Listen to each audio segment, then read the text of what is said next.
Hey everyone, welcome back to GameSpot's coverage of E3 2019. I'm Mike Mahardy, and I'm going to be here the rest of the day with Lucy James. Hello. And we are pleased to be joined by Ghost Recon Breakpoint's Matthew, a UX designer, and Grace, community developer. Hello. Hello. You guys kind of been periodically showing off the game, right? I was actually at the preview in New York a couple months ago. Got to play it, like 15 minutes. Not enough, but I was excited to play it. Ghost Recon Breakpoint, for those who might not know, give us a summation before we move on. So Ghost Recon Breakpoint builds on what we delivered in Wildlands. So it's going to put you in the boots of an elite U.S. Special Operations Forces soldier, but this time you are behind enemy lines. You don't have the same support that you did before. You don't have a mission briefing this time, so you're really down to your sort of bare skills and being the best of the best that the U.S. military has to offer. And this is the scenario that we drop you in right at the beginning of the game. So I'm curious because I played a lot of Wildlands, and you did update that game really frequently. You even just did with the one that introduced John Bernthal as Coldy Walker, the villain. But I'm curious how much of Breakpoint to me feels as if it is an answer to criticisms of Wildlands. And Wildlands sold really well. People really like the game. But Breakpoint feels like it's kind of going... whereas Wildlands had this side that was like a GTA, a crazy GTA game, and then there was a side that was like more traditional tactical stealth. To me, it feels like Breakpoint is going more toward that subtle, kind of dangerous world side. Is that accurate, or is there more to it than that? What we want to do with Ghost Recon is really put the players in the boots of a Spec Ops. And we wanted also to explore other aspects of it. It's not only about the shooting, and it's not only about the mayhem that you could have in this type of game. Here it's more about having other aspects, like the wounds that you can suffer from, the fatigue that you can have. So when we work a lot, making sure that when you go in the slopes, you can fall down if you go too fast, or it can be tiring if you go up. You can spend time in the bivouac to prepare for your strategy. So, as you know, when we work a lot with consultants, former Spec Ops, and the fighting aspects is only a small percentage of that time. And we wanted to explore also this aspect of it. Super curious to me also. So recently at the Ubisoft conference, during the Ghost Recon point, you announced there will be AI teammates. Absolutely. But as of like 2 months ago, the idea was, no, this game is about being like if you're playing alone or if you're playing with one other person, it's about being this lone or this duo that's kind of struggling to survive on this island where you're the hunted person. What was the decision? Was that a community thing that people gave you feedback? How did you arrive at the decision to bring those AI teammates back? Well, actually, it's really a collaboration between our two jobs. At first, the experience that we wanted to provide is more a lone wolf experience, at least in the terms of the narrative. And we wanted the players, if they want to play with this squad that is super important in Ghost Recon, to play with other players online. So that was the idea. And we saw that some players were bummed not to be able to play with AI teammates. And that's funny because we had the opposite reaction sometimes on Wildlands. And we did a title update where you were allowed to play without them. But here we saw that there was a very strong reaction from the community, and we felt, okay, this is something that we would like to explore also. So as a title update, you will be able to choose between playing without AI teammates or playing with it. Because in the end, what's really important for us is about the fact that the game is for the community, and we want them to be really able to play as they want. We want them to have a real freedom of choice. Yeah. So we are going to give them the freedom. So how do you, I've asked this question to a number of developers today actually, it's how do you kind of filter through that community feedback, because how do you balance it against what the community wants and what's feasible for you as a developer? So maybe you can answer the beginning, and I answer my job. the community development, and myself more the production so basically aspect. my role, in essence, is that I'm sort of the conduit between the production team and the community, and vice versa, so the community to the production team. So obviously we have a lot of people who have a lot of opinions and a lot of feedback, and not everything can be implemented, and not everything should be implemented, but we definitely want to look at the larger trends within the conversation and really understand why people are either frustrated or happy with like a certain feature, for example. So we really work with a lot of other teams to analyze like the data. It's really important to us to be able to quantify this and to be able to deliver that to the production team and say, here's what they're talking about, here's what they like, here's what they don't like, and you guys, as the professionals, as the game designers, you can make the decision to implement or not implement or make adjustments or course correct as you see fit. Because obviously you guys have a creative vision and you're going to execute that, but I mean, the players are stakeholders for us, so it's really important that we have their collaboration and their feedback in this process. And it's really one of the great opportunities that we have now, and it's something that globally in Ubisoft we really push our relationship to the players and the fact that the games are live and we have lots of title updates. So we have a vision that we're bringing, and it's also possible to make it evolve through time, and that's a great opportunity for us as developers. Ghost Recon is very different than it used to be. I mean, in some ways, it's still like Ghost Recon, but it's come a long way. I think Wildlands was a huge departure, obviously, from maybe the traditional format. It seems like Breakpoint is is reinforcing a confidence in what Wildlands started, if that makes sense. Is there a sense that this is kind of continuing what Wildlands started, or is this going back to older Ghost Recon games? Where does it feel? For us, really the pillars of Ghost Recon is the fact that it's a military shooter, obviously, and it's really something that will never give up. The fact that it's in co-op, it's something super important to us because we have so great moments and we saw people playing at the booth. And even if the game can be a bit gritty and more has a dark side, still you have the fun of playing with your friends and having some surprises at some moment. We could hear laughs. So it's something super important.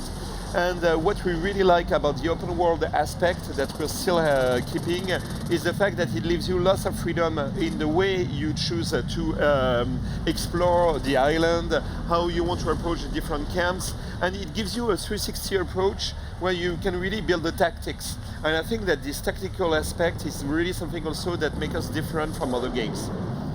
Speaking of the tactical aspect, it's interesting to me that you don't just get a waypoint on the opposite side of the island. They don't say, hey, just go here, we'll tell you everything to do. It seems like you're letting go of the player's hand a little bit in respects to getting to a mission or figuring out ways to approach things. Is that accurate?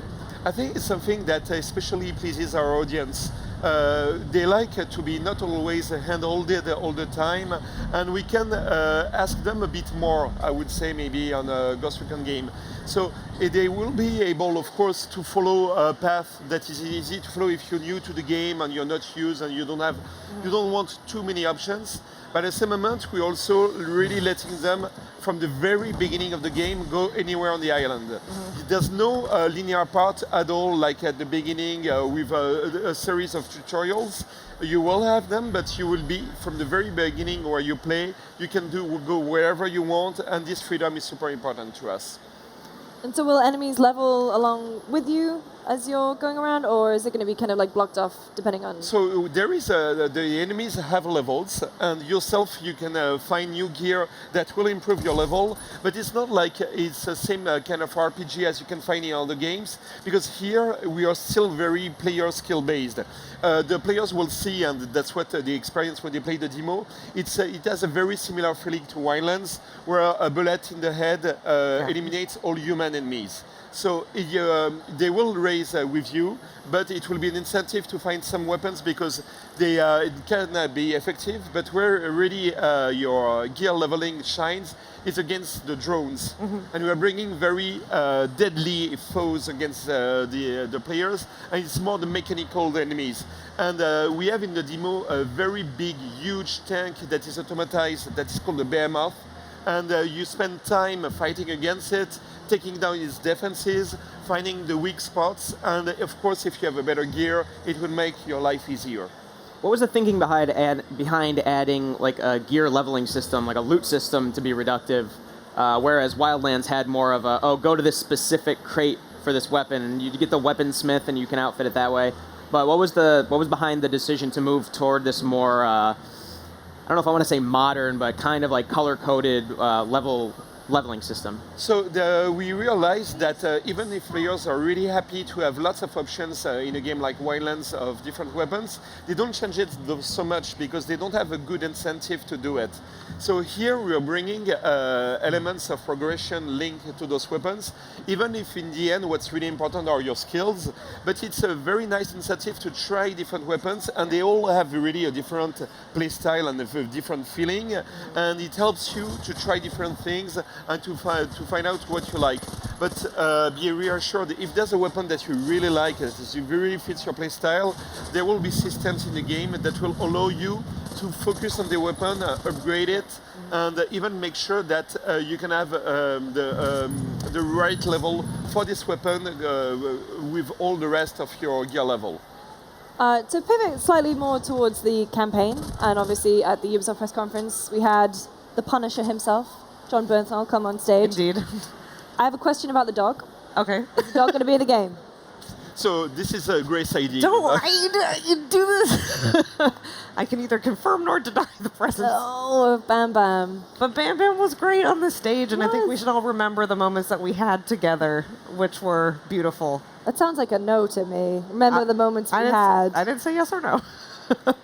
Speaking of the campaign, the game's name, Breakpoint, kind of derived from the idea that, like, oh, there's going to be, like, mental exhaustion on these Spec Ops soldiers. There's going to be, you know, maybe aspects of their, you know, their psychology coming into play. You know, you're saying you want to feel like you are a Spec Ops soldier with the survival, with the tactics, with the fact that you are kind of cut off from everybody else. Video games in general don't have the best track record with depicting, like, war like that. Obviously, it's a video game. It's meant to be fun. That's your chief priority. It's meant to entertain. Is it difficult to balance that serious subject matter with the more gamey aspects of Breakpoint? I think we'll stay modest on this topic because we've discussed a lot with former Spec Ops. We know, of course, that it's a very serious topic here, and we try to be as respectful as possible. So I would say that the narrative, without spoiling too much, is quite serious, and it has a different vibe from Wildlands previously. But in the end, what really builds the experience is what you are doing during the game. And if you're playing with friends, of course, there will be a lighter tone. I would say that the story of the game is the story that you have. It's what you decide to do. It's what happens with the surprises. And here, I would say that we are respectful to it, and we don't even like pretend that it's possible to depict it in a very totally realistic way. But we try as much as we can to be respectful. And I'm also curious, we were talking earlier with Patrice Desolé, who's helped with his team. They're making Ancestors, the Humankind Odyssey. We talked about kind of the sudden resurgence, or the recent resurgence of survival games.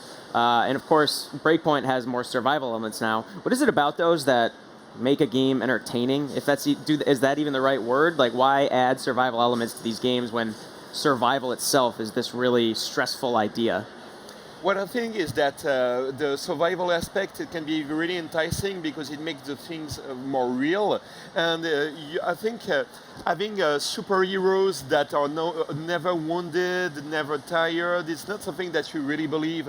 And we wanted to explore that, not only to show also the moments of weakness that you can experience, but also to show how you can shine when you're in full capacity, when you're fully rested. And it's more a theme that we're exploring here than having like a gameplay that can be a bit frustrating. I would say that we are more in a positive design aspect, where all these survival aspects will help you become even better than you were before. Awesome. Well, unfortunately, that is all the time we have. Matthew and Grace, thank you so much for joining us. We appreciate it. Thank you. If you are watching from home or from here in our live audience, don't go anywhere. We'll be right back shortly after a break.